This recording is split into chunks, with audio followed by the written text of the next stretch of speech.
আমার একেবারে লাল লাল ঝাল ঝাল গাড়ি নিয়ে ডুয়ার্সের ডি গ্রিন লাইন হোমস্টেতে চলে এসেছি। দেখো এখানে আজকে দারুণ এনজয় করব, খুব মজা হবে। একেবারে চা বাগানের মাঝখানে এই হোমস্টে। খাওয়া দাওয়ায় কী কী থাকছে, তোমরা আসলে কী কী ফেসিলিটি পাবে, ফার্স্ট টু লাস্ট আমি আপনাদের সঙ্গে শেয়ার করতে থাকবো। চলুন, গাড়ি নিয়ে চলে এসেছি সেই শিলিগুড়ি থেকে লং ড্রাইভ করে। গাড়ি রাখবো, তারপরে আপনাদের সঙ্গে কথা বলছি।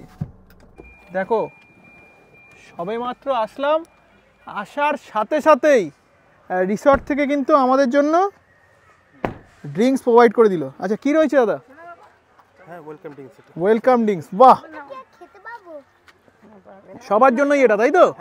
বাহ, সবে সবে আসলাম, গাড়ি রাখলাম, গাড়ি রাখতে না রাখতেই কিন্তু বেশ আতিথেয়তা, একদম দারুণ। দেখো নামার সাথে সাথে কিন্তু ওয়েলকাম ড্রিঙ্কস দিয়ে শুরু হলো। Welcome drinks